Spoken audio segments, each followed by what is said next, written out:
Bienvenidas y bienvenidos sean neoloneses a un episodio más de Neoloneses. El día de hoy tenemos a una invitada. Híjole, yo creo que decir increíble se queda corto. El día de hoy nos honra la presencia de tener a Marta Herrera. Muchas gracias, pues muy feliz de estar aquí y muy orgullosa de ser neolonesa también. No, bienvenida Marta, bienvenida a Neoloneses. Te platicaba ahorita que Neoloneses siempre me gusta entrar a esta introducción.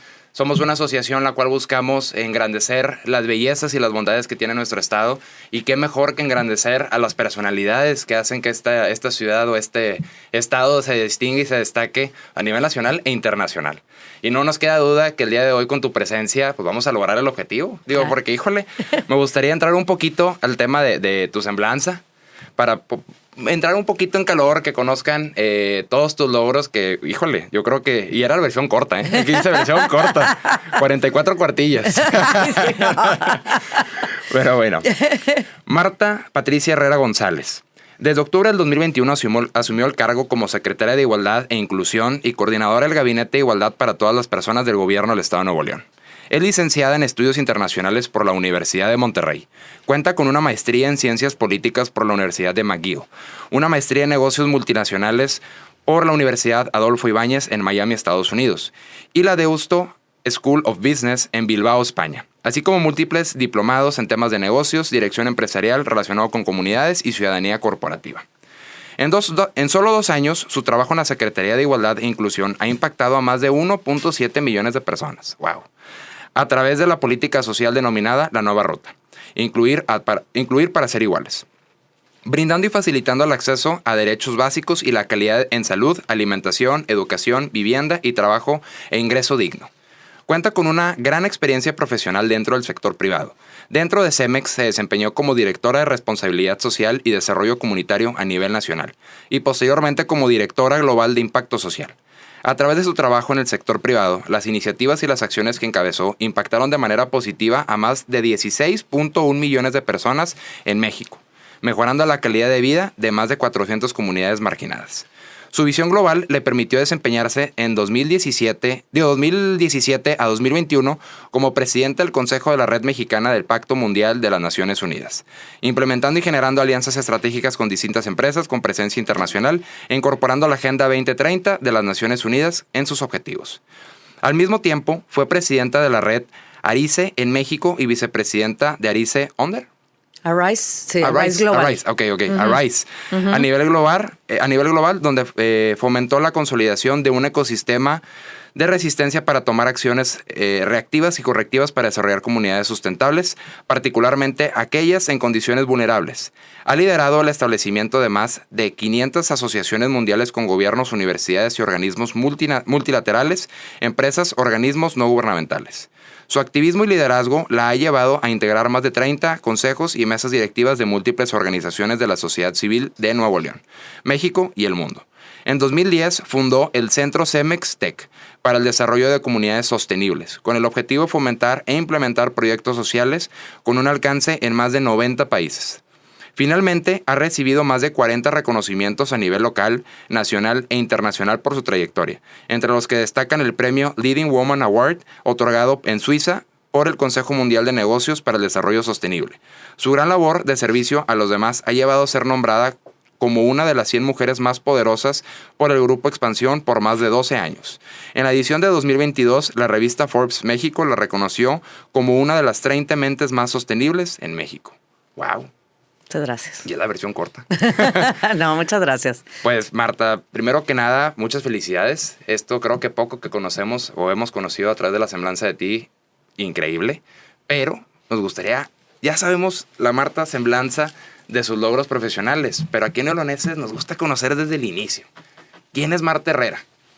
Pues Marta Herrera es una chava, porque me considero joven, Claro. aunque ya no estoy tanto. Claro. Una chava pues echada para adelante, como todos los neoloneses, porque eso me gusta, es parte del orgullo que tenemos aquí, siempre con una actitud positiva. Desde que era niña, era muy positiva. Una chava feliz, una niña feliz, que acompañaba a sus papás. Mis papás son servidores públicos desde siempre, entonces me tocó la gran fortuna de nacer en una familia que se ha dedicado al servicio a los demás, quizá yo en ese momento no comprendía que era una vocación que yo también traía. Yo la fui entendiendo con mis propios llamados y mis propias oportunidades en la vida, ¿no? Todo mundo tenemos diferentes caminos. Y no porque mi papá estaba en el servicio público era un tema que yo dije, ay, pues yo también por lo mismo. La verdad es que yo tomé otros caminos porque quería probarme en otras cosas. Sí estudié ciencias políticas, era algo que me gustaba. En un principio, cuando estaba chica, me gustaba acompañarlo, explorar, preguntarle a la gente. Pero también como niña, pues me encantaba jugar en la calle. Era una persona muy atrevida. O sea, era una niña que le gustaba andar en moto, andar en bici, andar en patines, patineta. O sea, era intrépida. Era intrépida, sí, ¿no? Sí. Me encantaba y en aquella época se usaba mucho el pues juntarte con los amigos de otras colonias, ¿no? Y te ibas en la patineta y yo vivía por el TEC. No, viví muchos años por ahí y pues era irte a las colonias de por ahí. Yo vivía en la Altavista, íbamos a la México y a la Country y teníamos amigos que sigo viendo hasta ahorita, ¿no? Porque creabas esos lazos padrísimos, trepada en los árboles, jugábamos footbase y fútbol y vaya, esa fue mi infancia, una infancia de calle, ¿no? Entre la calle que recorría con mis papás y la calle que recorría con mis amigos, pues era una niña de calle. Entonces yo me acostumbré a estar ahí, afuera. ¿Y de chiquita, tus papás en el servicio público tenían algún cargo? Sí. ¿Cuál era su desempeño? Bueno, mi papá estuvo en un inicio como buen ingeniero civil enfocado en áreas de obra pública, infraestructura. Él fue uno de los que estuvo con Alfonso Martínez Domínguez haciendo la Macroplaza, liderando ese proyecto. Luego fue alcalde de Monterrey y así sucesivamente, diputado local, diputado federal, fue líder en el tema de aeropuertos a nivel nacional, del ISSSTE, en fin. Estuvo en muchos cargos toda su vida y mi mamá pues acompañándolo, haciendo una gran labor en el DIF y en otras instituciones, en el ISSSTE, donde le tocó pues acompañar a mi papá y con esa vocación de servicio que tiene y ese carisma que tiene mi madre también, pues sumando a muchas mujeres, sobre todo a que fueran voluntarias en ese momento de participar. Entonces, pues yo vivía eso, ¿no? Amigas de mi mamá, comadres de mi mamá apoyándola, sumando, que hasta la fecha se siguen reuniendo, ¿no? Okay. Entonces, ese fue parte de mi infancia. Y por otro lado, esa otra parte intrépida mía que me ayudaba pues a relacionarme con gente, a crear lazos, a tener amistades pues duraderas, ¿no? Que sigo viendo. Entonces era muy amiguera, soy muy amiguera. Me encanta eso. Y luego desde que naciste me imagino que ya estabas involucrada en el tema del servicio público. Desde chiquita ya tu familia te empezó a involucrar a eventos y tú ya empezaste a relacionarte. Empecé a relacionarme, yo lo veía como algo natural, ¿no? Claro, luego pasas una etapa difícil, porque no es fácil ser hija de políticos, claro, ¿no? Y por eso yo soy muy consciente de eso. Y antes no existían las redes sociales, ahora sí. Todavía son más duros hoy en día. Sí, así es. Pero luego pasas por una etapa complicada porque ya cuando te cae el 20, cuando estás muy, muy chiquita a lo mejor ¿no?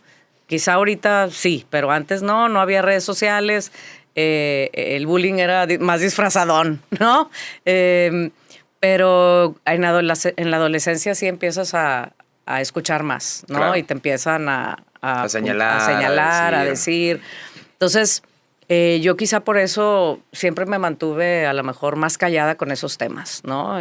Yo todavía hoy, hay gente que me dice, no sabía que eras hija de Óscar Herrera Hosking, ¿no? Todavía el día de hoy, porque no era un tema que yo andaba pronunciando por aquí, por allá, ni nunca lo utilicé para ningún tema. Porque mi papá aparte era súper muy cuidadoso con eso. O sea, cuidado con andar diciendo y usando el poder, mal usando el poder, ¿no? Entonces, nosotros éramos muy respetuosos de eso y yo jamás andaba pronunciando eso. Mi interés ya cuando fui creciendo iba más por la parte de la diplomacia. O sea, yo siempre me vi en Naciones Unidas. O sea, de hecho, de muy joven tuve la oportunidad de ir a un intercambio a Estados Unidos. Fui de las primeras que en la Universidad de Monterrey, en los primeros semestres se fue de intercambio. Eso no existía.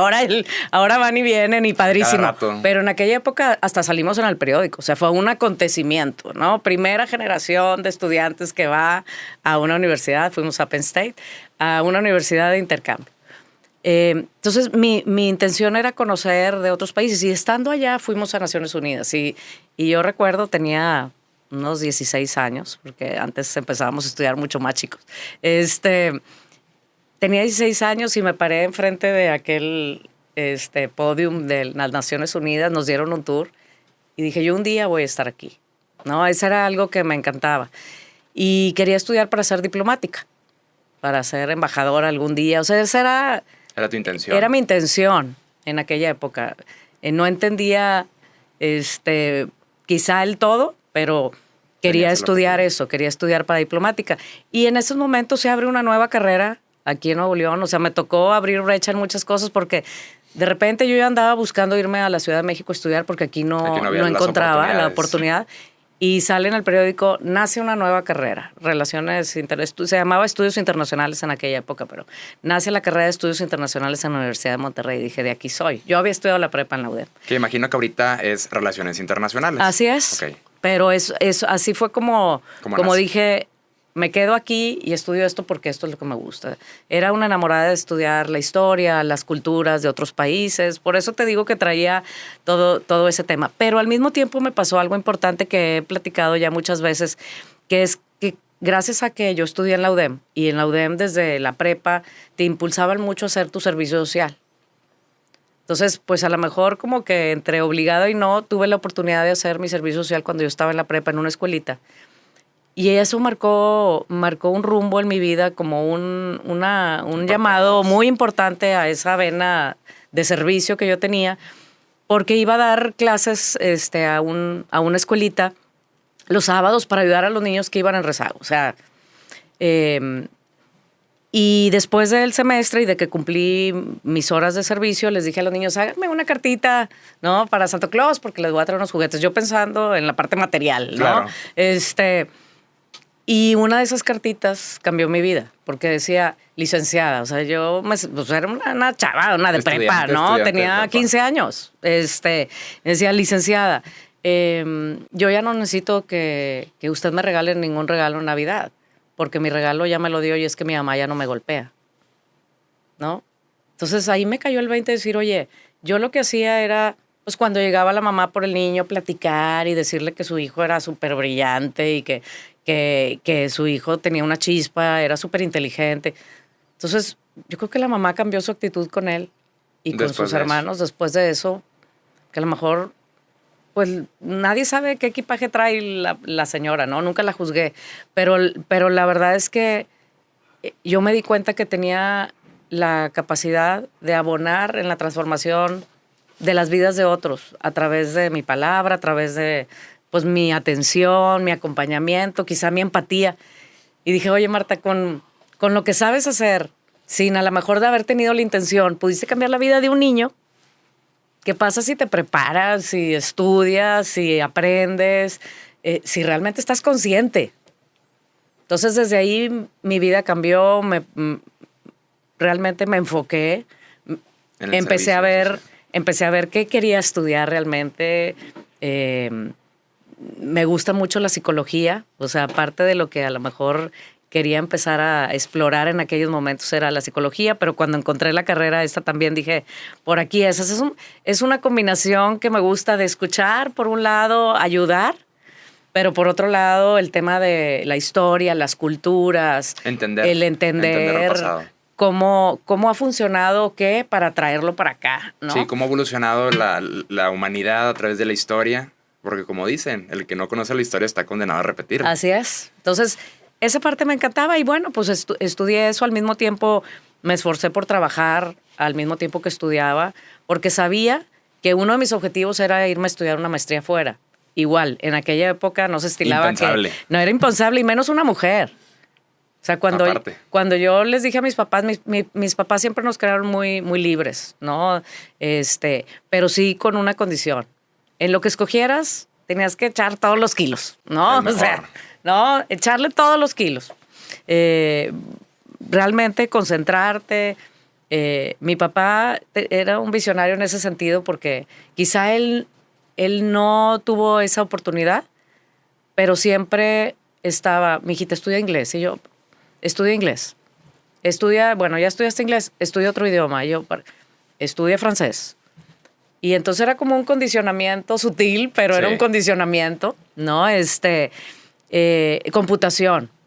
Yo recuerdo haber tenido una computadora cuando no sabíamos ni qué era eso, ¿no? Y mi papá, es que la computación, mijita, y yo, pero ¿qué? ¿De eso qué? Y la verdad es que eso me impulsó a siempre tratar de explorar otras cosas, como los idiomas, las tecnologías, y vaya que repelaba, ¿no? Claro. Pero cuando iban llegando los momentos decía, ¿qué razón tiene? ¿Qué razón tiene? Porque cuando apliqué para las maestrías y que hubo una universidad en Canadá, porque yo estudié en Canadá, cuando Canadá no sabíamos ni dónde quedaba, ¿no? Se decían para arriba. Sí, allá arriba, ¿no? Y apliqué a muchas universidades, pero esa universidad me llamó mucho la atención porque dijo, te queremos a ti, pero necesitamos que hables francés, ¿no? Y yo dije, palomeado, ¿no? Que nos ayudes a entender la cultura mexicana, porque eran los momentos que se empezaba a hablar del Tratado de Libre Comercio, México, Canadá, por Estados el 94, Unidos. Por ahí. No, antes. O sea, era cuando se empezaba a hablar. O sea, te estoy hablando, okay. Yo estudié la maestría, yo me gradué en el 89, o sea, en ese año me fui, en ese mismo año me fui. Estuve desde el 89 hasta el 92 en Canadá. Y había pues pocos latinos estudiando ciencias políticas en una universidad en Canadá. Entonces, la verdad es que yo a todo dije que sí, pero como en un inconsciente total. Yo me gradué a los 19 años. Entonces, yo tenía 20 años casi cumplidos cuando llegué a mi maestría en Canadá. Con un frío, ¿no? Viniendo acá de la tierra del calor. ¿En qué parte de Canadá era? En Montreal. Ok. ¿No? Frío. Hablando otro idioma. Parte de lo que a mí me pidieron en la maestría era que diera clases. Yo a todo puse que sí. O sea, mis papás no entendían, pero ¿cómo te aceptaron? ¿De qué se trata? Dije, ya me dieron beca, me van a pagar todo. Además, me van a pagar un sueldo porque voy a ser maestra. ¿Maestra de qué, Marta? O sea, ¿de qué hablas? ¿No? ¿Y eras maestra de qué? Era maestra, imagínate, de gobierno americano. ¿Qué? Porque como yo estudié, parte de mi especialidad era Estados Unidos. Estudiar Estados Unidos. Porque te digo que yo quería ser diplomática. Entonces, pues yo conocía mucho de historia y de gobierno de Estados Unidos. Y cuando me ponían especialidades, yo puse American History and Government. Entonces, maestra de... Oye, pues cuando me dicen maestra, yo sí, claro, voy a ser maestra. ¿Y te vamos a pagar? Claro, pues por supuesto, pues necesitaba la lana, ¿no? Claro. Y nunca se me va a olvidar. Fui con el maestro titular de la clase y me dice, preséntate en tal salón a tal hora, ahí vamos a comenzar. Muy bien. Y yo llego y no era un salón, era un auditorio, ¿ok? Típico salón estadounidense. Salón gringo de butacas y butacas alumnos. Así, ¿no? Y yo dije, ¿qué es esto? Y yo, pues humildemente me siento en la butaca de mero enfrente, no como maestra, sino en la butaca acá y me siento... Y hay una chica con el cabello pintado de colores, ¿no? Cuando en aquella época también, ¿no? Impensable. Y con un mohawk aquí, volteando para todos lados y me dice la chava, que una mexicana nos va a dar clases. ¿Y tú cómo crees? Y yo, ¿A poco? Neta. Ahí, haz de cuenta que me cayó el 20 y dije, ¿qué hice? ¿No? O sea, ¿por qué dije que sí? Oye, luego te paraste. Llega el profesor Waller, que era el maestro titular, y pues llega a dar los puntos de cómo iba a estar la clase, que aparte era una clase que duraba un año, no un semestre, okay. ¿no? Y dice, y bueno, y con todo orgullo les digo, aquí les presento a su maestra, ¿no? Oye, la chava de al lado. La chava de al lado, sí. Yo era la menor de todo el salón. O sea, porque estaba yo dándole clases a chavos que tenían 22, 23 años. Y tú estabas de 21, 20 Y yo años. estaba de 20. Con mi inglés masticadón, ¿no? Con mi francés masticador. La universidad, bueno, en general el país pues tiene los dos idiomas, pero la universidad particularmente, por un tema de no discriminación, la gente podía hablar el idioma que hablara, ¿no? Y adrede, pues ya te imaginarás el bullying, ¿no? Claro. Era insultos en otro idioma. Insultos, si pronunciaba mal sus nombres se reían, en fin. Mi primer semestre fue caótico, pero Híjole, fui una resiliente. súper Por eso reto. luego me encantó ser la presidenta de la Asociación de Resiliencia Mundial, porque te lo juro que si de algo aprendí fue de ser resiliente. Aparte de pues, no tener coche, y andar entre la nieve, ¿no? Caminando así, me sentía como en esas películas que se oye así como que... Y yo caminando así con el viento, congelada. Aparte, pues como buena regia, con la chaquetona y allá andaban en chanclas, Claro. ¿no? En Sí, pleno ellos súper invierno. aclimatados. Y yo llevaba gorra y las botas hasta acá. Me caí en pozos muchas veces, me tuvieron que rescatar de la nieve. O sea, pasé un primer semestre complejo, pero al final... Porque a la par sí ya estabas estudiando. A la par yo estaba estudiando una maestría. No, hombre. No, o sea, ¿Y cómo dividías tu día? no, pues no dormía. O sea, no dormía. Y aparte vivir sola por primera vez en Eran un muchos lugar retos. en donde tenía yo que hasta poner mis propios, armar mis muebles en mi mini depa, porque realmente era un mini depa, pero con todo y eso, pues te lo entregaban así y era pues rentar muebles y tú los armabas, porque así era. Entonces te llevaban las tablas y arma, y yo me acuerdo haberle hablado a mi mamá llorando. Yo, ¿qué hice? Pues ahora te quedas. Ahora te aguantas. Ahora te aguantas. Y el año completo. Ahí andabas. Entonces, la verdad es que fue un primer semestre complejo, pero aprendí que realmente hay que arrojarnos, que todo se puede si confías en ti. O sea, y yo confié en mí, pues por algo hice todo lo que hice, ¿no? Y apliqué, hice mis ensayos y dije por qué quería irme para allá. Y por algo una universidad de ese prestigio, porque es una de las universidades más importantes de América, ¿no? No, de América. De América. Por algo una una universidad de ese tamaño, pues me ofreció lo que me ofreció, porque yo me lucí en lo que mandé. Pero a veces no creemos en nosotros mismos, Sí. ¿no? Nos ponemos esas barreras mentales. Yo era un inconsciente, siempre he dicho, soy un inconsciente, pero la verdad es que me arrojé, ya que estuve ahí sí dije, ¿qué hice? Pero fui agarrando reto por reto, ¿no? El clima, la falta de dinero, el bullying, el hablar otro idioma, todo lo fui sorteando. A veces había días pues complejos. Muy pesados. Había días en donde dije, qué bueno que lo hice así. Y la verdad es que no me quedé un año, me quedé 3. Ok. Y ya me iba a quedar allá a empezar el doctorado, porque me gustó mucho mi dinámica allá, cuando se firma el Tratado de Libre Comercio y empieza a haber esa demanda más de mexicanos que eran expertos en Canadá. Ahora me pasó al revés, ¿no? Ahora te jalaron a México. Ahora me jalaron a México, entonces me regresé.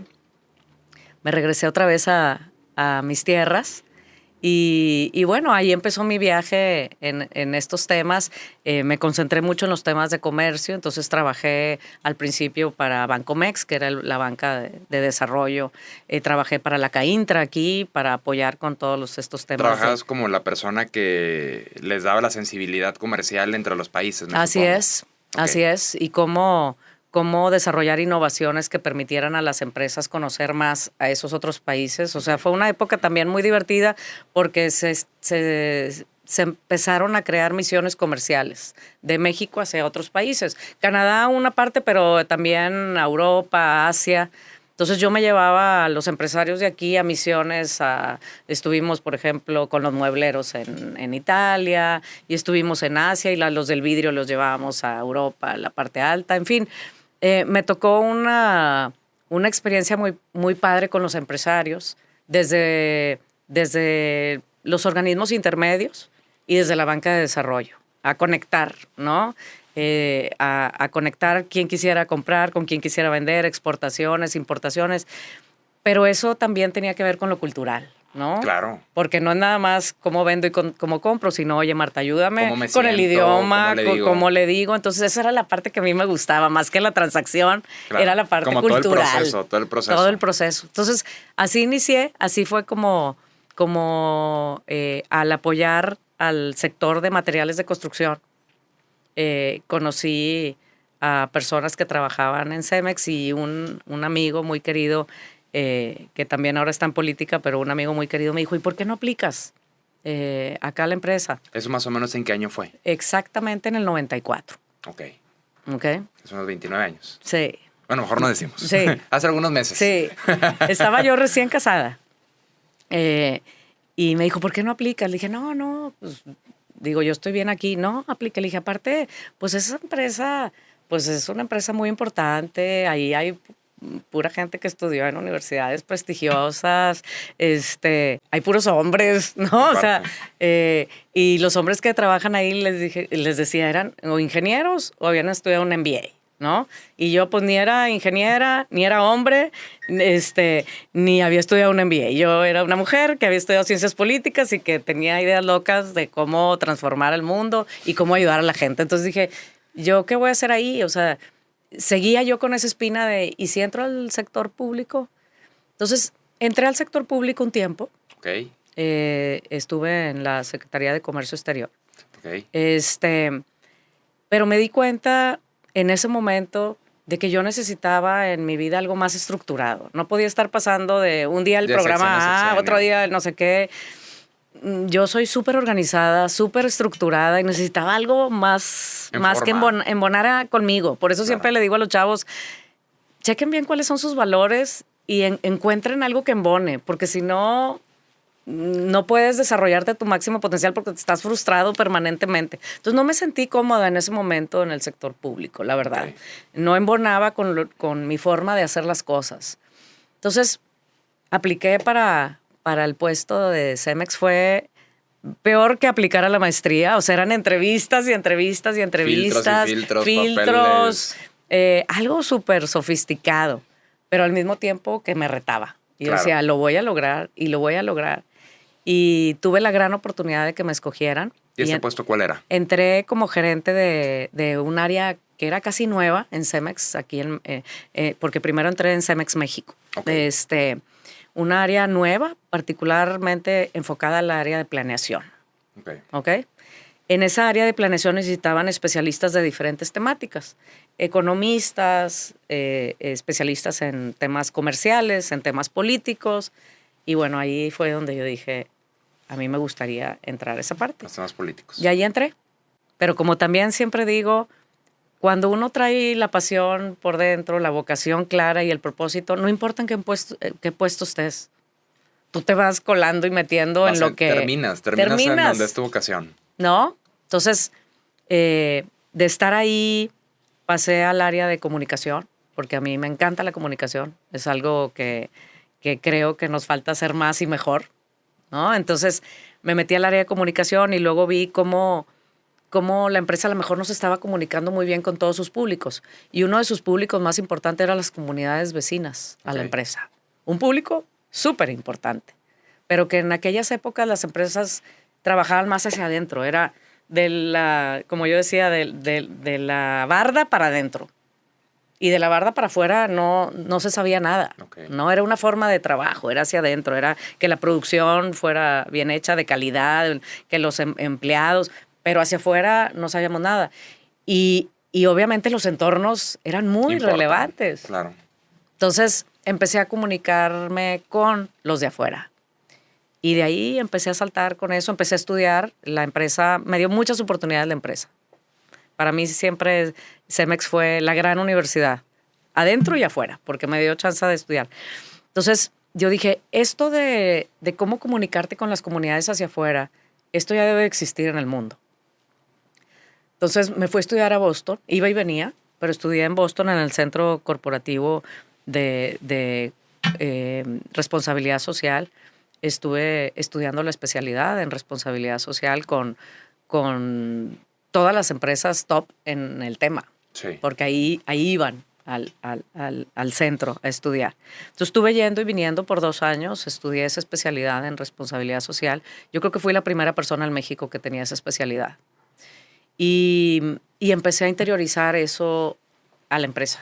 Y empezamos a crear modelos para hacerlo, primero en Monterrey, luego en Nuevo León, luego en México, y luego tuve la gran oportunidad de dirigir esto a nivel mundial, ¿no? ¿Y cómo fue la aceptación? Digo, porque es un tema que hoy en día lo escuchamos ya normal, pero en su momento, tú lo dijiste muy bien, las empresas para nada querían invertir un centavo en algo que no les fuera a generar más dinero. Así es. ¿Cómo fue la aceptación? Primero que nada, por la parte empresarial y luego por la parte de la fuerza laboral.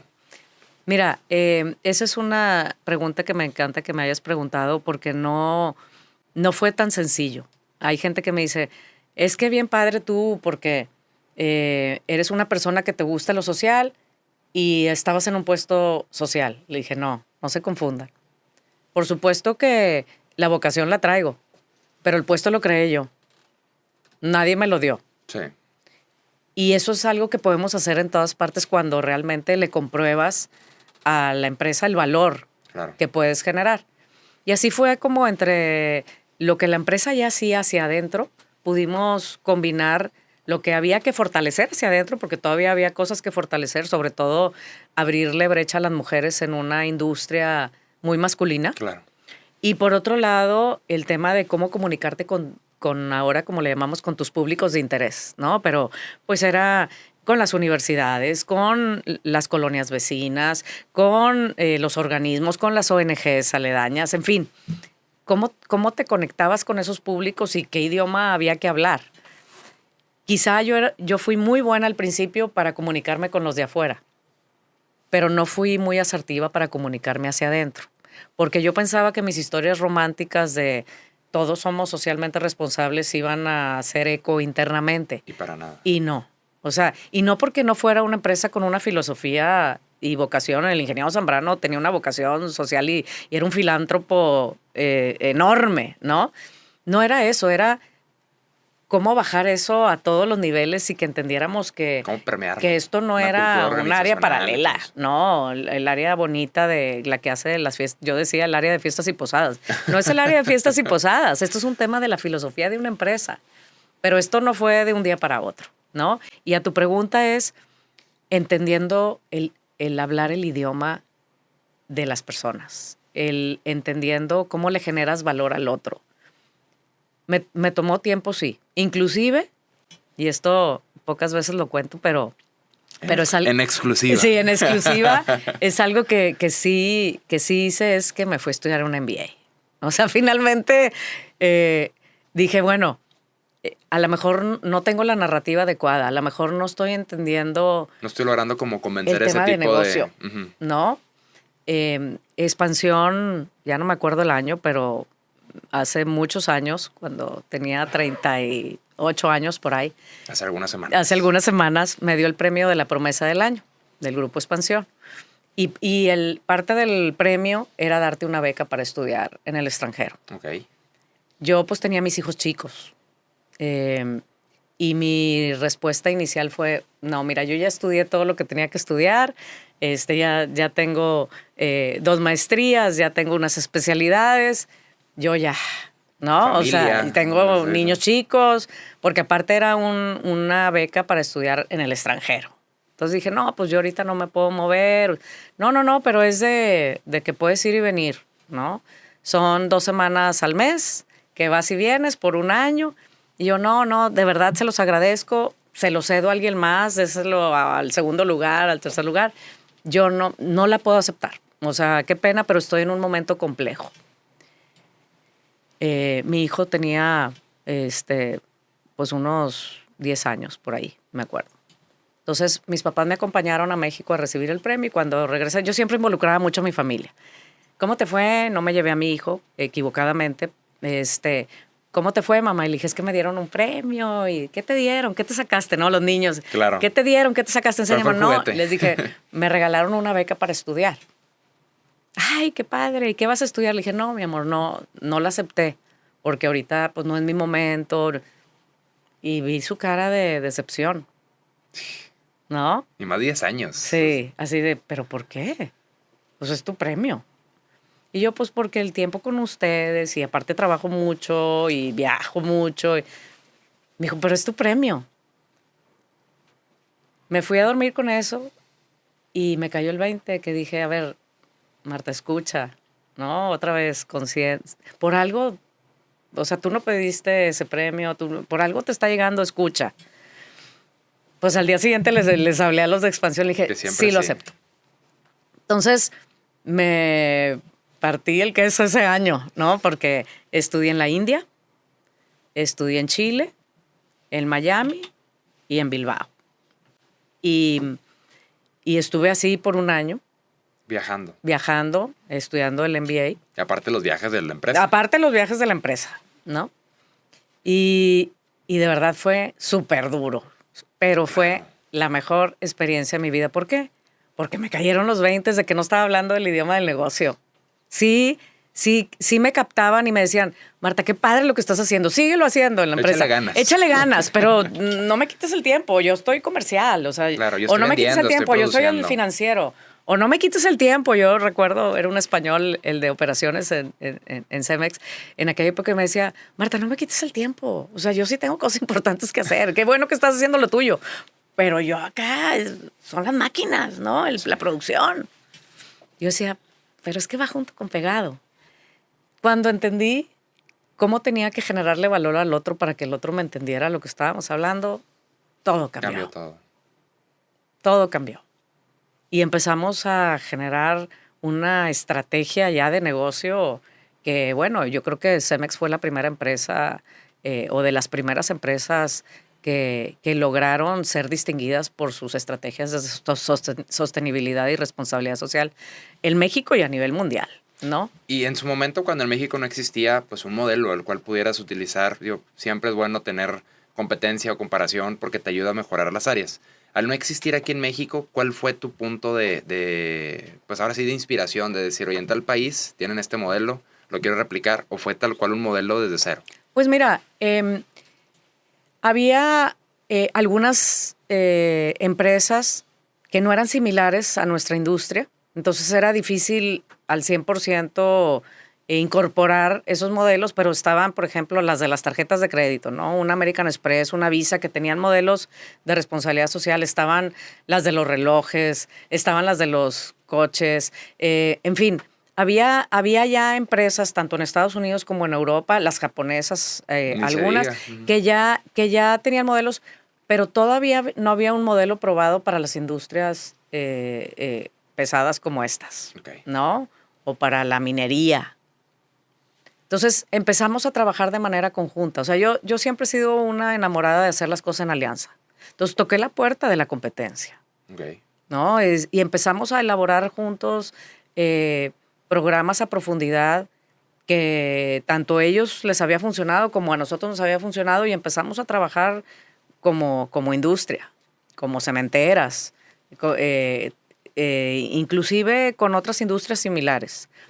Y empezamos a generar modelos que funcionaran para realmente tener un impacto positivo en la comunidad, para tener un impacto positivo en lo social, pero también con la parte medioambiental, que al mismo tiempo fuera un negocio económico. Sí, que al fin de cuentas representara dinero para que te lo pudieran ahora sí aceptar. Así es. Entonces, entendí muchas cosas internas, me metí a todos los departamentos, estudié muy bien nuestra producción desde el punto A hasta la Z.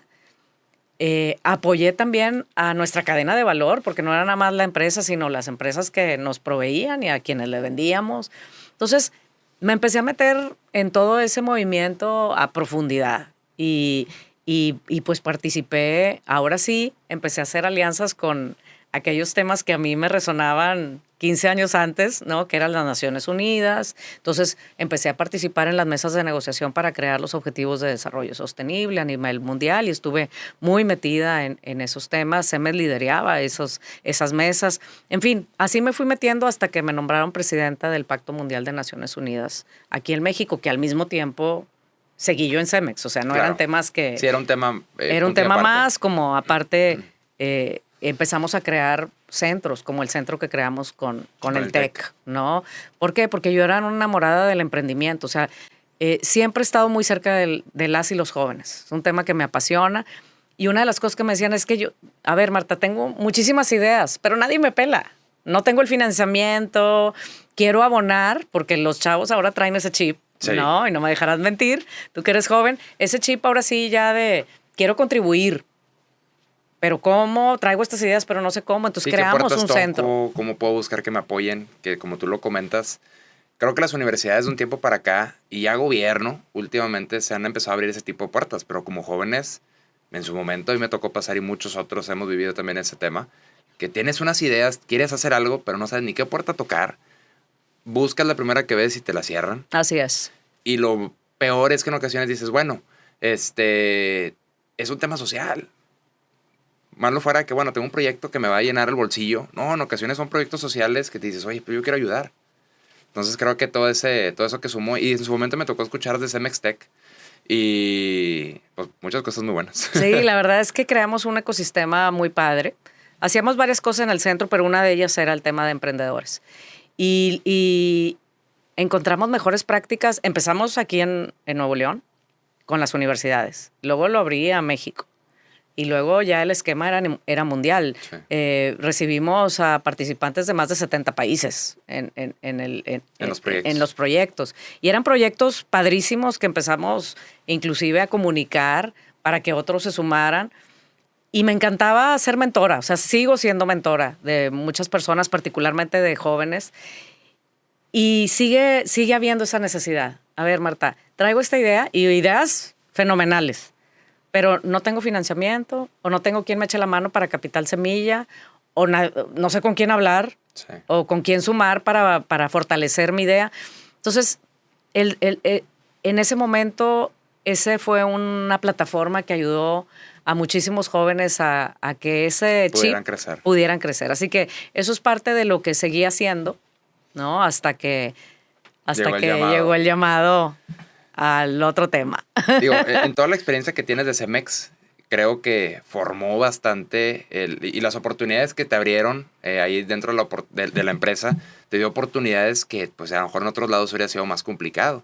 Ahora sí, como dicen, las decisiones que uno va tomando con el tiempo las entiendes, y si hubieras sido servidora pública desde el 94, por ahí que comentabas, pues yo creo que toda esa parte que desarrollaste, todo eso que creaste, pues no hubiera generado a la Marta, que hoy en día es cuestión que Cemex y que tú misma te abriste las puertas.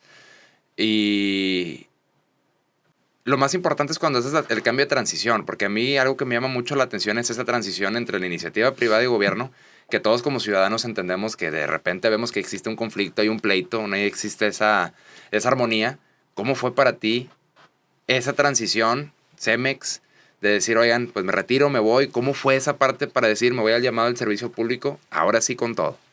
Mira, hubo varias etapas. Desde mucho antes empecé a recibir ofertas interesantes de otras plataformas políticas, pero yo igual, no era mi momento, o sea, no compaginaba con ideología, no sentía el llamado, pero dije, mira, no comulgo con tu plataforma, pero voy a ayudar. Entonces empecé a ayudar desde mi trinchera a fortalecer programas, a dar asesoría. Entonces estuve involucrada de alguna manera viendo los toros desde la barrera, pero abonando. Nunca me metí de lleno, no participaba en ningún partido político ni nada, simplemente ayudaba. Con la bandera de empresaria. Con la bandera inclusive ya de Marta Herrera. Okay. Ya de Marta Herrera como persona, ¿no? En mis tiempos libres y todo. En el sexenio anterior al de Samuel García, me invitaron a participar como presidenta de la Comisión de Desarrollo Humano del Consejo Nuevo León. Entonces, ahí ya más directamente, estuve esos 7 años como presidenta de esa comisión, apoyando a la planeación estratégica del Estado en materia de educación, salud, de lo social, la cultura y la participación ciudadana. Esas 5 temáticas fueron mi foco por esos 7 años. Entonces empecé a conocer, aunque nunca terminas de conocer las entrañas del servicio público, empecé a conocer ya más de cerca cómo desde el servicio público podías abonar. Okay. Y de qué forma podías abonar. Y qué sí se estaba pudiendo hacer y qué no. Ahí quizá lo que veía que faltaba era voluntad, ¿no? Y eso era lo que me frustraba. Decía, ya está el plan, ya están los objetivos, ya están las metas. ¿Quién los agarra? ¿No? Sí, ¿Quién los lleva a su ejecución? Y me empecé a inquietar, de decir, qué frustración. O sea, ahí tienes todo, ya te están diciendo por dónde, ya tienes la brújula, ya tienes la guía, está de largo plazo.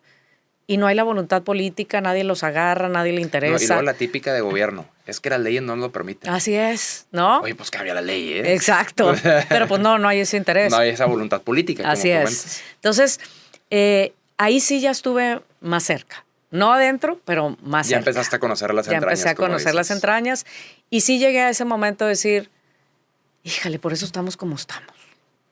¿No? O sea, no se meten, no hay una profundidad, no conocen y ya se los das casi creo que empaquetado Hecho. y ni tan siquiera lo agarran, ¿no?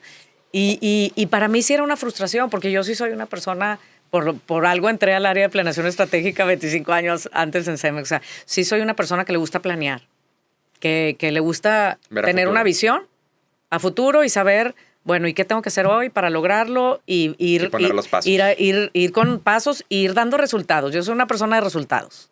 Me choca el rollo y, a ver, ¿qué vamos a hacer? Y me gusta hacerme de un buen equipo para lograrlo. Yo no soy todóloga, pero sí me gusta coordinar el que los expertos nos ayuden a hacer lo que tengamos que hacer y sumar a otros, sumar al gobierno, a la academia, al sector privado, al sector público, a los medios de comunicación. O sea, me gusta sumar porque creo que todos podemos abonar Claro. a una causa siempre y cuando haya un liderazgo efectivo. Entonces, estaba en eso. Por primera vez después de 25 años de estar ya en la empresa, acepté más bien, porque antes había tenido invitaciones para irme a otras empresas, pero acepté una entrevista de trabajo Ok, y no fue al gobierno, tuve una antes, ok. que era el dirigir la parte empresarial de Naciones Unidas en Nueva York. Y estuve en pandemia haciendo entrevistas por Zoom, que fue algo Claro. súper complejo. Y aparte un puesto, wow. Era el puesto. O sea, para mí fue, ya llegó lo Llegó que el por momento. tantos años esperé, ¿no? Entonces, tuve ahora sí que las entrevistas más difíciles de mi vida, ¿no? Desde el secretario general de Naciones Unidas, los empresarios big shots que están en el Consejo de Naciones Unidas. Entonces, y por Zoom, ¿no? En plena pandemia. ¿Qué tú dices? ¿Por qué mi momento me lo hacen virtual? Así es. ¿Por qué no me sientan? Con pijamas ahí? acá abajo, ¿no? Y con chanclas y pijamas. Fue muy complejo, pero fui pasando todas las etapas. Fue como un año ¿De entrevistas? de entrevistas. Un año. Un año. Pues entrar a Naciones Unidas es, ¿no? Súper complicado. Sí, un año entre que sí, que no.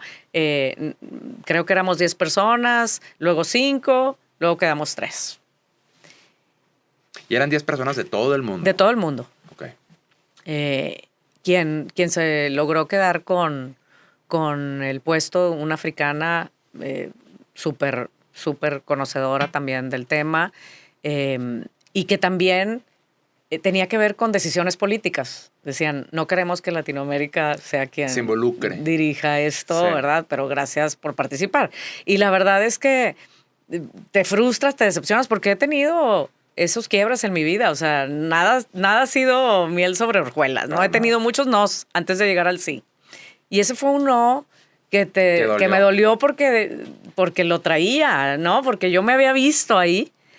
Pero dije, a ver, a lo mejor no estoy escuchando. O sea, esto quiere decir que llegó mi momento de pensar en que puedo hacer cosas más allá. Sí, sí, ya te consideraron en un top 3 a nivel mundial para ese puesto. Así es. Entonces, 3 meses después llega un llamado. Y se llamaba Samuel García. ¿Cómo fue ese llamado? Fue también muy chistoso porque no fue llamado, fue un whatsappeado, ¿no? Y me dice, oye, pues no nos conocemos personalmente, porque no nos conocíamos. No nos conocemos personalmente, pero yo he escuchado de ti, seguramente tú has escuchado de mí, y quiero platicar contigo.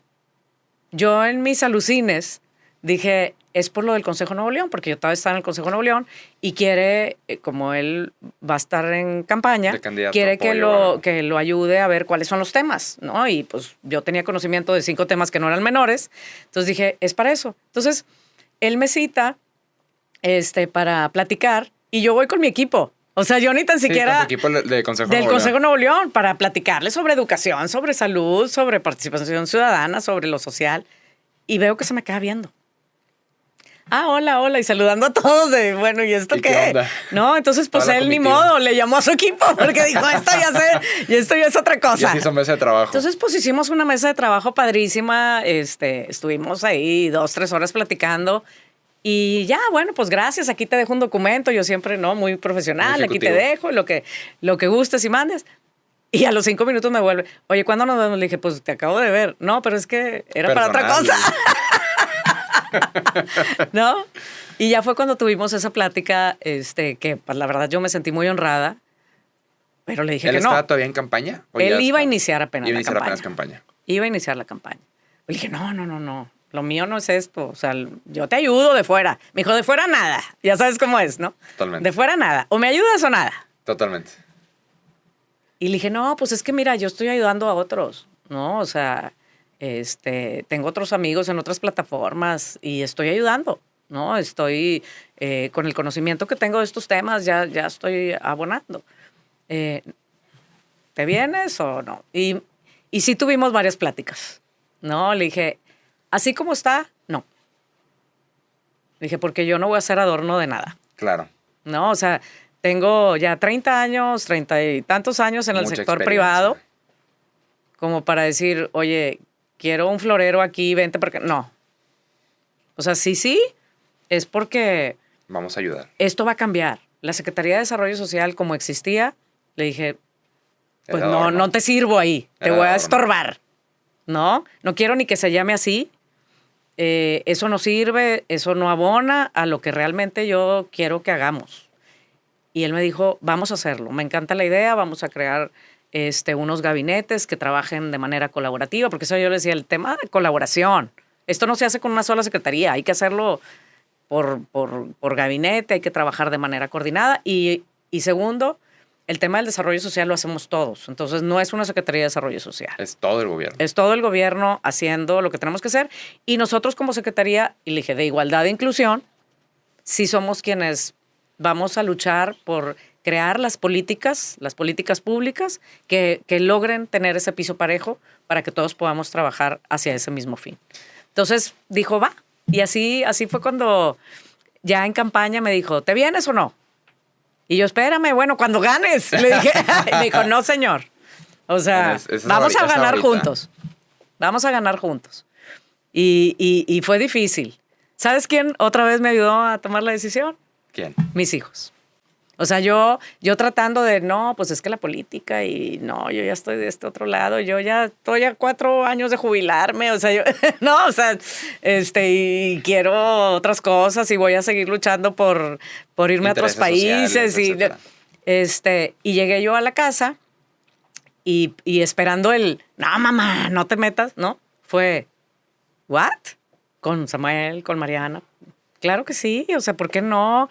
Le dije, no, pues yo ya ni estoy tan joven, yo ni le sé a las redes sociales, o sea, esos no son mis temas, ni estoy en las redes, muy poco estaba yo, pues yo estaba dedicada a lo mío, ¿no? Y entonces me dijeron, pero por supuesto que sí, mamá. Súper oportunidad, Es una etcétera. tú puedes abonar mucho, o sea, si él te lo está pidiendo es porque pues lo necesita y él te va a dar a ti, tú le vas a dar a él, o sea, es un ganar-ganar, aviéntate. Y yo, pero es que pensé que me iban a decir que no. Entonces, realmente ellos me ayudaron mucho a ver cómo podía yo agregar valor ahí, ¿no? O sea, y cómo sí era el momento. Y la realidad es que tú lo platicaste bien, antes existía la antigua Secretaría de Desarrollo Social, que realmente era una plataforma para consolidar apoyo político. No era un apoyo... Y de dádivas, como decían, Exacto. ¿no? Oye, históricamente ¿cuál es la secretaría que te iba a generar estructura? La Secretaría de Desarrollo Social. Oye, tienes los programas sociales, ahí tienes a toda la gente que está recibiendo Así X o es. Y apoyo, pero con finalidades políticas. Exacto. Jamás con una finalidad realmente de ayudar social. Así es. Y esta administración se ha notado bastante ese cambio de switch. Primero que nada porque los funcionarios que están tomando posiciones sociales, o sea, secretarías de alcance social, Así es. no son políticos. No. Es gente... Somos técnicos. Gente que quiere realmente hacer un cambio. Pero me imagino que también dentro de todo esto vino un fuerte choque. ¿Cómo fue para ti entrar a una secretaría politizada 100%? Me imagino que cuando fue la transición te dijeron, aquí está todo tu bonche de documentos. Me imagino que te asustaste. ¿Cómo fue ese momento? Me asusté particularmente porque no había nada. Eso fue el primer susto, ¿no? O sea, que en esos bonches de documentos había quizá buenas intenciones, pero hasta ahí. Había un programa. Un programa. Me asusté, venía aparte de pandemia, ¿no? Me asusté que todo estaba cerrado.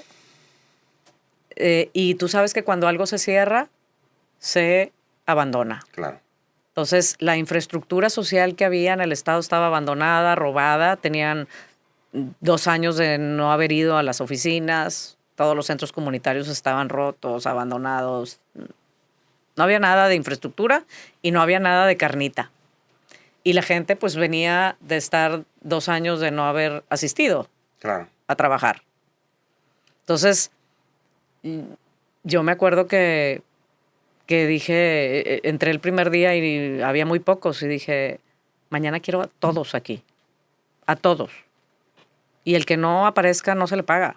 Claro. Me hablaron del área administrativa el segundo día. Marta, ¿qué hiciste? Se saturó el estacionamiento, ¿no? Nunca habíamos tenido tanta gente en el estacionamiento de la torre administrativa. Y me imagino que hasta tú dijiste, no sabía que había tanta gente en esa secretaría. Entonces, ¿qué hice? Hablar con cada uno. Le dije, de esto se va a tratar. ¿Bailas o te agüitas? Claro. ¿No? Y hay gente muy buena. O sea, no todo se desecha. Yo estoy en contra de que llega alguien y a barrer. Total, no. Claro. Hay gente muy buena, pero no tenía liderazgos. ¿No? O se les apaga la chispa. Así es. Por no tener buenos líderes. Tenían muchos años de que nadie les decía que estábamos ahí para servir. Claro. Era, vas a hacer esto, vas a juntar firmas o vas a llevar despensas o hasta ahí, ¿no? Entonces, la labor de una secretaría como esta es importantísima. Primero, porque eres el punto de contacto inmediato para la gente y sobre todo para la gente que ha sido históricamente discriminada y vulnerada. Y eso no es un juego. O sea, duele. A mí me dolía. O sea, y todavía hay veces que lloro. Porque no, es inhumano que alguien que tenga el poder y los recursos no haga algo por su semejante que se está muriendo de hambre, o que no tuvo la oportunidad de estudiar, o que no tiene la oportunidad de ir a atenderse a un centro de salud, o que no tiene una vivienda digna. O sea, duele. Entonces, a alguien que no le doliera ahí, entonces, a quienes no le dolían y con quienes no traían el chip, les dije, ¿hay otras secretarías o hay otras cosas allá afuera? Áreas, sí. Aquí no. Uh-huh. Entonces, hubo gente que se fue libre, hubo gente que sí le dijimos gracias, pero hay mucha gente muy buena que tiene mucho conocimiento de muchos años que lo que necesitaba era una inspiración. Entonces, así empezamos a trabajar todos juntos con data, con asesores de primer nivel. Me traje a Naciones Unidas, a todas las dependencias de Naciones Unidas. Teníamos como 15 días de haber entrado al gobierno, ya estaba todas Naciones Unidas aquí, con todos los secretarios. Son 21 organizaciones de Naciones Unidas en México. Con todos los secretarios vinieron a Monterrey y estuvimos con el gobernador viendo cómo cada una de estas dependencias nos podía ayudar. Okay. Muchas, obviamente, están concentradas con los apoyos que damos en la Secretaría. Pero aparte de esos, instituciones tanto locales como nacionales que nos ayudaron también a diseñar una política social de Estado. No había una política social. Entonces la creamos, una política transversal que le denominamos la nueva ruta, y desde ahí empezamos a trabajar de manera conjunta con los empresarios, con la academia, con un sector muy importante y que hemos fortalecido en este sexenio, con las organizaciones de la sociedad civil, que son fundamentales. Sí. Para mí son clave porque conocen de cerca a las personas, a las comunidades, las problemáticas. Entonces, con las organizaciones empezamos a fortalecer, a crear más vínculos, a darles más recursos, pero a cambio de un trabajo colaborativo. A veces, ¿y cómo sabía el gobierno que ese recurso que te daba, para qué lo usaba? Sí. O sea, no, es un dinero público. Claro. Y ese dinero público tiene que tener una estrategia y tenemos que estar todos encaminados a resolver una problemática, porque si no, pues se Disparando pulveriza, para todos lados, claro. ¿no? Entonces creamos esa nueva ruta que incluía esos 5 temas, como todos tenían que ver con cómo aliviar pobreza, obviamente, pero cómo aliviar pobreza en la alimentación, que era un tema fundamental, en la salud, en la educación, en la vivienda y en el empleo. Entonces, tomando estos 5 elementos, es que nos fuimos tema por tema y junto con la Secretaría de Salud, con la Secretaría de Educación, con la Secretaría de Economía, de Trabajo y con Fomerrey, armamos toda una estrategia profunda de cómo persona a persona íbamos a ir por ellos. No es, pues a ver quién llega aquí y nos pide ayuda. No, Sí, es llegar a ellos. nunca estuvimos en la oficina. O sea, le di como 3 o 4 vueltas a todo el estado. Fuimos por las personas que realmente viven en pobreza extrema. No con liderazgos y... Sí, no, claro, no como antes. no. Con las personas que... Es más, hay personas que dicen, a mí nunca me habían visitado, nunca me habían dado un apoyo de ningún tipo. Fuimos y entendimos la problemática y a partir de ahí es que co-creamos iniciativas, acciones, programas que fueran encaminados a ir aliviando esos problemas que no se alivian de corto plazo. Claro.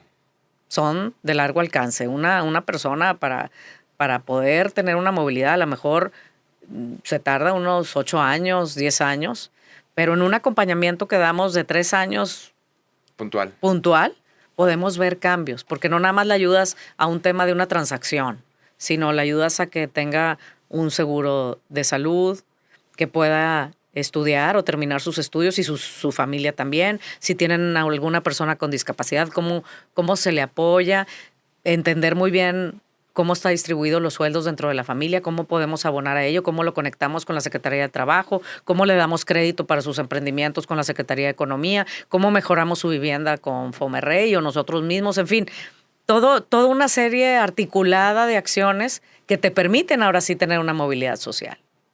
Entonces, eso fue lo que hicimos y la verdad tuvimos en muy poco tiempo importantes resultados. En conjunto, obviamente, con el trabajo que hicimos con el gobierno federal y con los municipios y con los empresarios para poder reducir la pobreza extrema a la mitad y la pobreza en un 34%. Y vamos por más, porque esto la verdad, todavía tiene mucho que hacerse, pero ya vimos resultados, ya hay un foco, ya hay un trabajo colaborativo, que eso es lo más importante.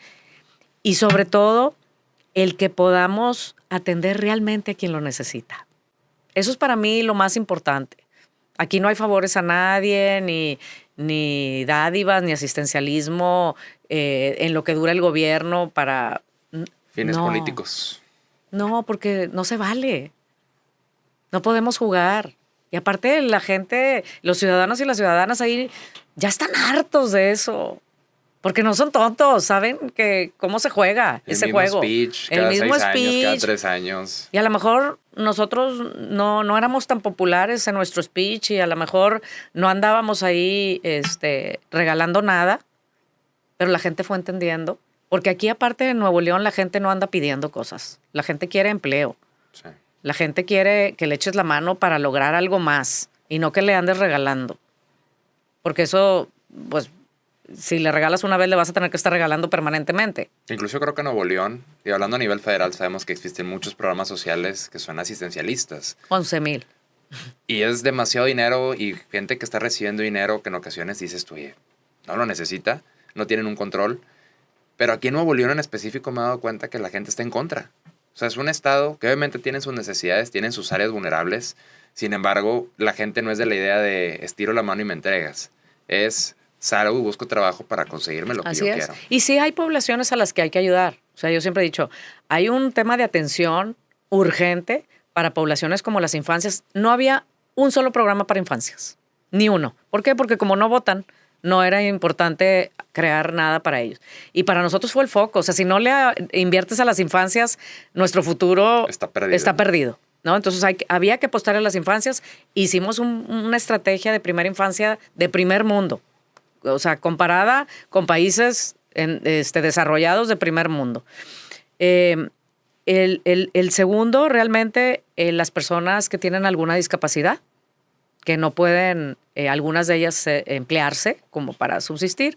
Y la tercera, las personas mayores. O sea, estamos claros que nos ha faltado como país el entender que las personas mayores son personas activas que quieren todavía trabajo, pero si ya no les das un empleo, entonces ¿de qué van a vivir? Claro. ¿No? Entonces sí hay un apoyo inmediato que darle a las personas mayores. Y por eso mismo parte de lo que empezamos a promover y que ya en el Estado ya tenemos las bases es tener un sistema de cuidados que no existe en nuestro país y que obviamente no existía en Nuevo León.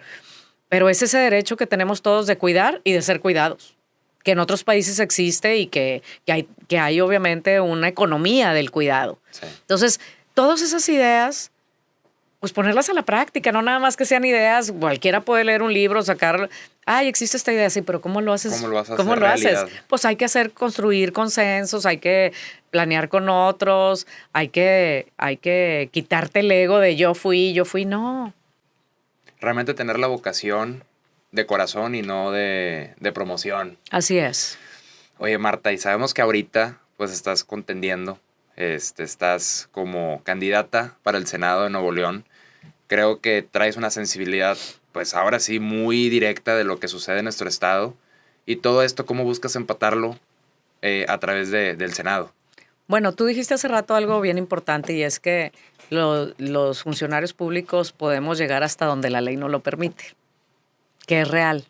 O sea, desgraciadamente es real. Sí. Porque si haces algo fuera de lo que te toca, hasta el bote puedes ir a dar. Sí. Y ¿No? aunque sea algo bueno. Aunque sea algo bueno de, oye, sí. no estaba entre tus facultades haber hecho eso. Sí.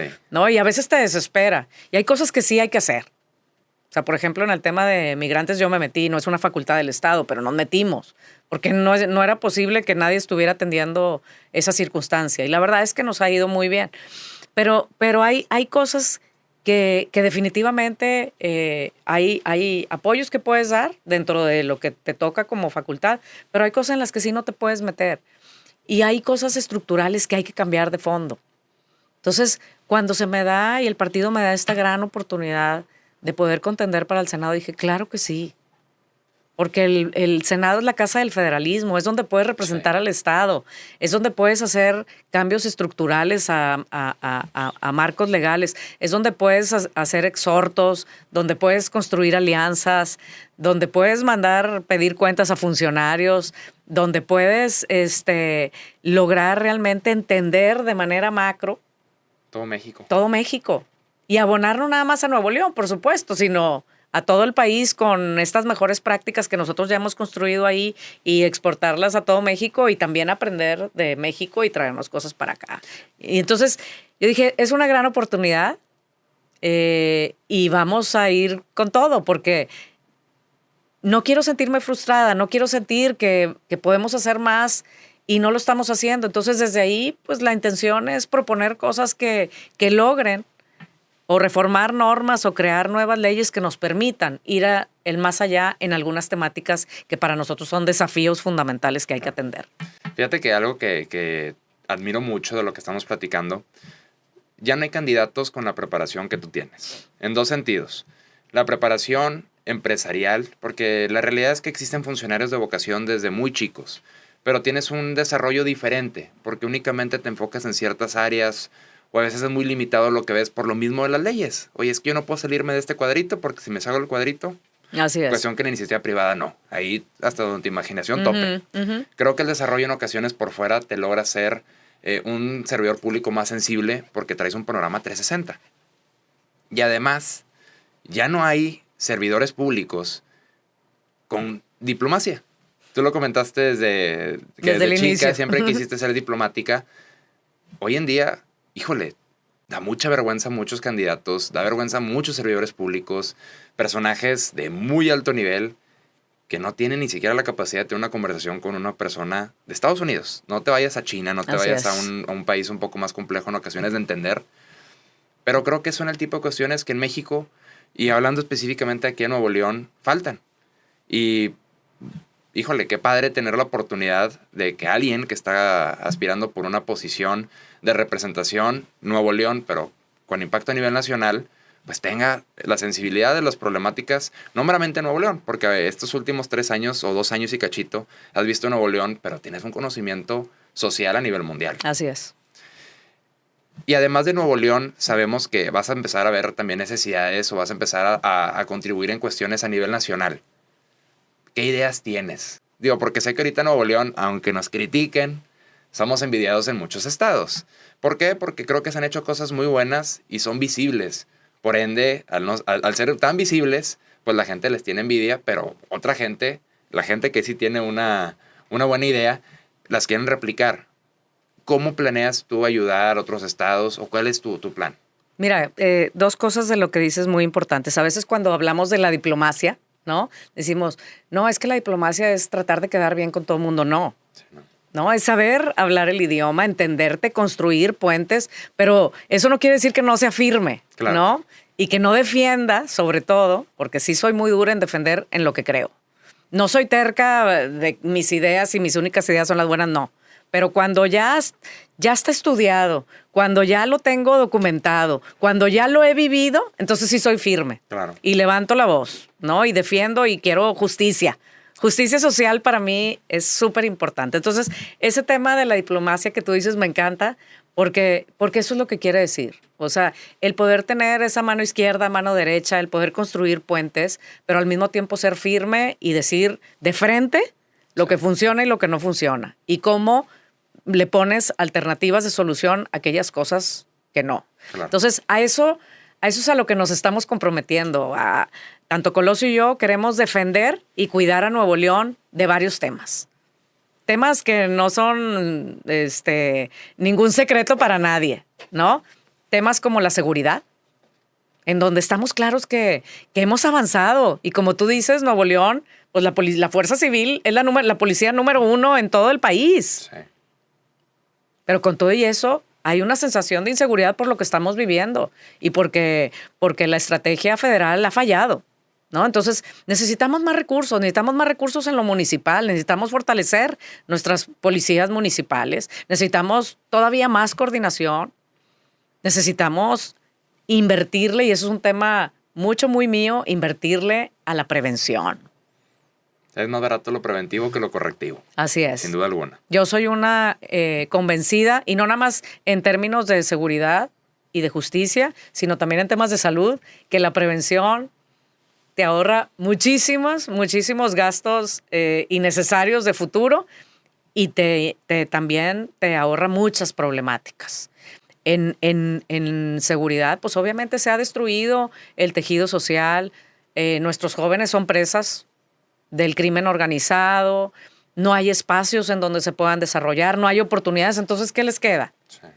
¿No? Entonces hay que trabajar mucho en el tema de prevención en materia de seguridad, pero también en exigir más recursos y más trabajo colaborativo, Ejército, Guardia Nacional, Fuerza Civil y policías municipales, y fortalecer y crear en donde no haya policías de proximidad, de barrio.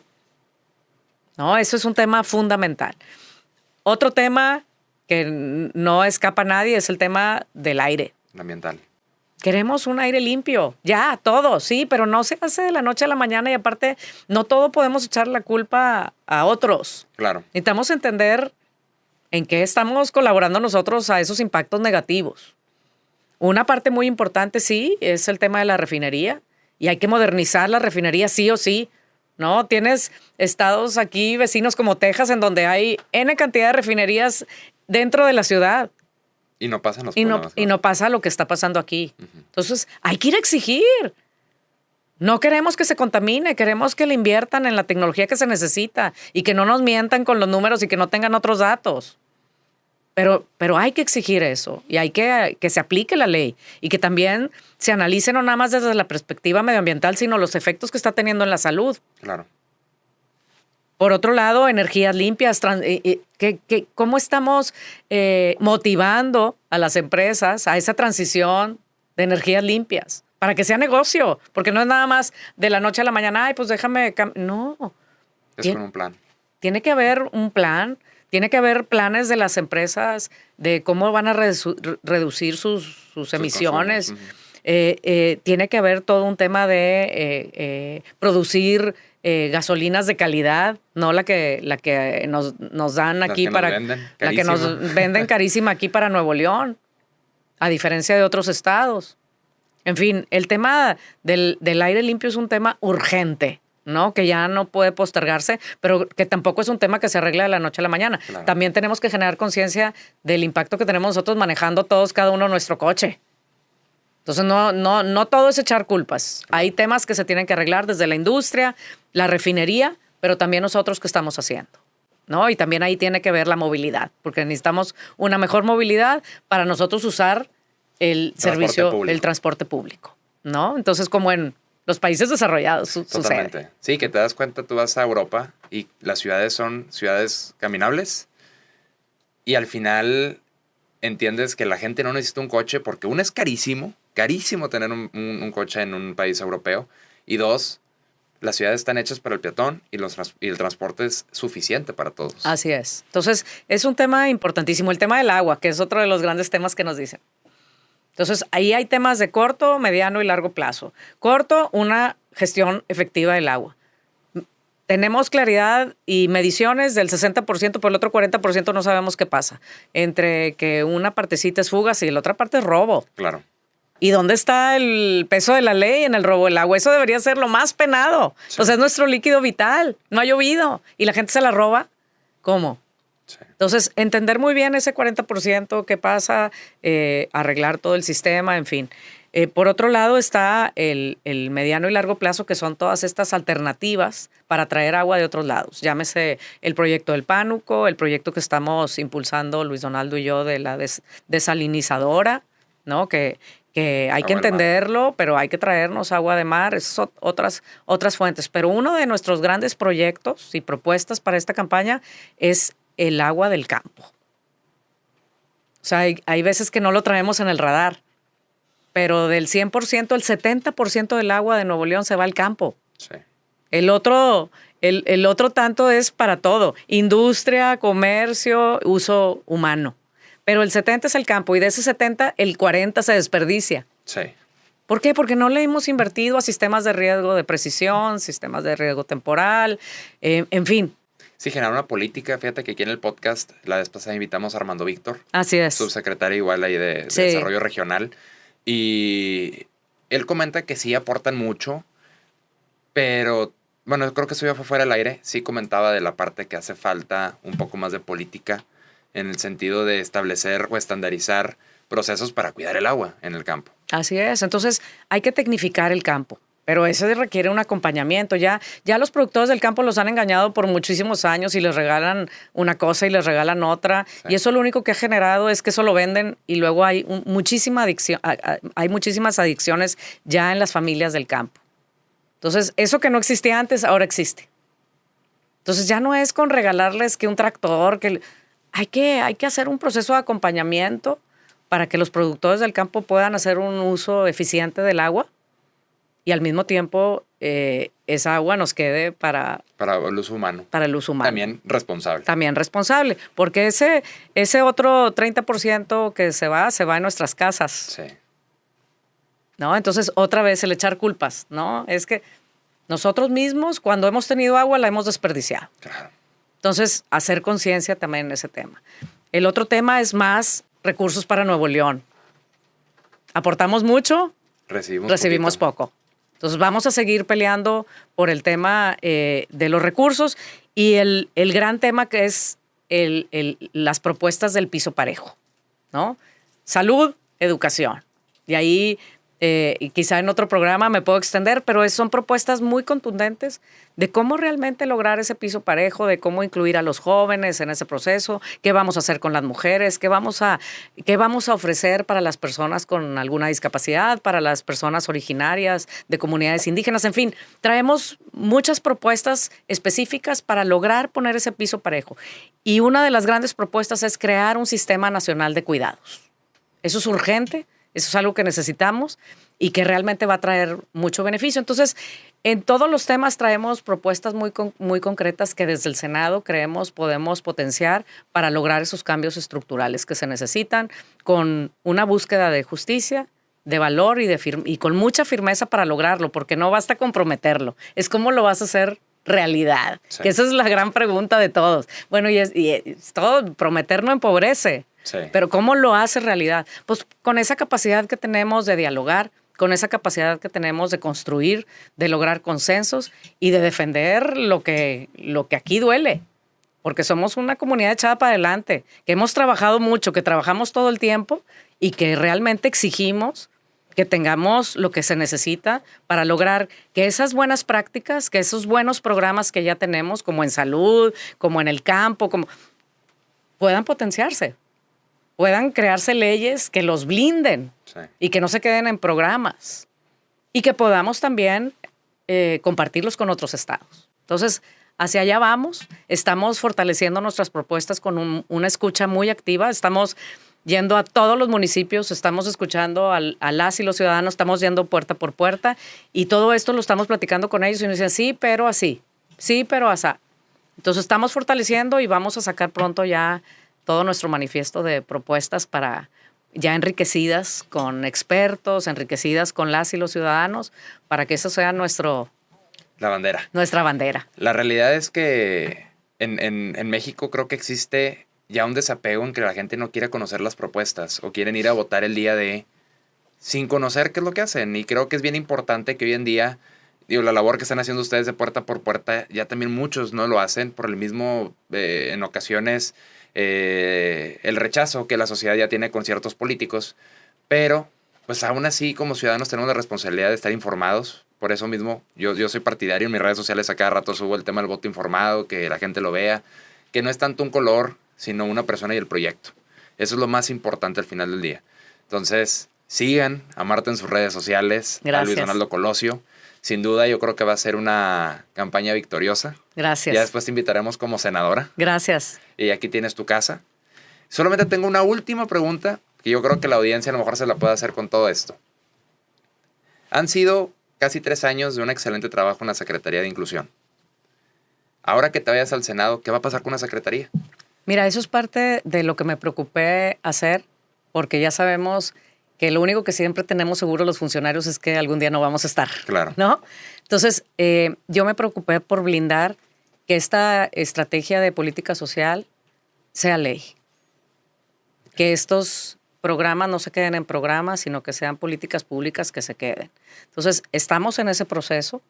Vamos a lograr construir que esta política social se quede, que llegó para quedarse, pero bien importante, que los mismos ciudadanos no permitan que luego pueda llegar alguien más y venga a poner ocurrencias, ¿no? Porque eso es lo que pasa. Los ciudadanos debemos ser capaces de defender, así como hemos salido a defender el INE y señor, eso no se quita porque me está ayudando a desarrollarme, porque me está ayudando a poder tomar esas grandes oportunidades que hay en nuestro estado que antes no había forma de que yo fuera parte de. Entonces, los mismos ciudadanos tenemos que defender lo que sí funciona. Entonces, ojalá que los ciudadanos que han sido parte de este gran proyecto, que han formado parte de la nueva ruta, defiendan que la nueva ruta es una política social exitosa, que sigamos trabajando todos unidos. Eso es otra de las cosas que definitivamente hemos dejado, porque hemos dejado instalado dentro de la Secretaría el que existe ese fortalecimiento para las organizaciones de la sociedad civil. Ya hay una ley para el fomento que salió a finales del año pasado. Así que hay cosas que están blindando, todavía tenemos que blindar más para que no se deseche todo lo que ya construimos.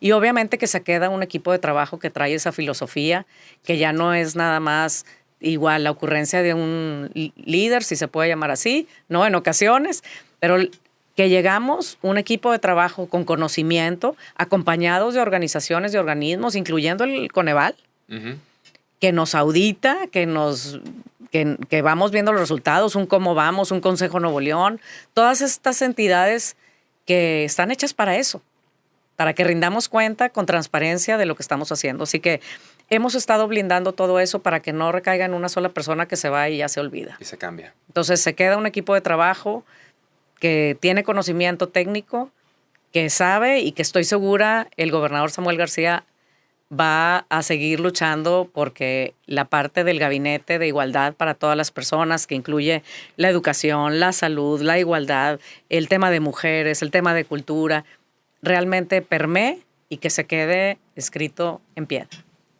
Marta, muchísimas gracias. nuevamente muchas felicidades. Creo que al menos yo en mi persona, y estoy convencido que el auditorio que nos vaya a escuchar, increíble persona que eres, Muchas increíble gracias. currículum. Creemos, yo soy partidario de que las posiciones de representación pública o política, tal y como es un tema de un Senado, tiene que ser gente con preparación.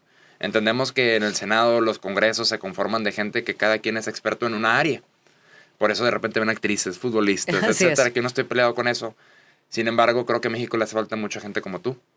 Y pues gracias por animarte a aventarte en estas ondas. Estamos convencidos que va a ser una campaña exitosa. Y gracias por venir a Neoloneses. Sabemos que traes la agenda súper apretada. No, muchas gracias por la invitación. Yo soy orgullosamente neolonesa.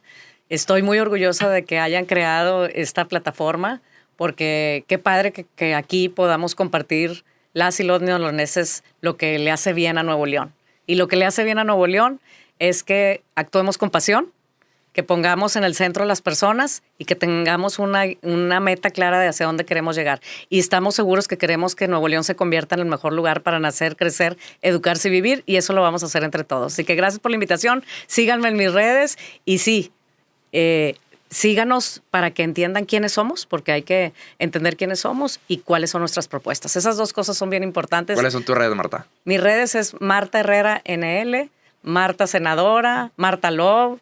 Tengo ahí varias, ¿no? Perfecto. En TikTok, ya estamos en TikTok también, en Instagram, en Facebook, para que nos sigan y ahí recibimos comentarios de todo, propuestas, críticas, en fin, se trata de construir. Perfecto. Así que para Así que ya nos saben, sigan. neoloneses, denle ese follow a todas las plataformas de Marta. Y Marta, te deseamos mucho éxito.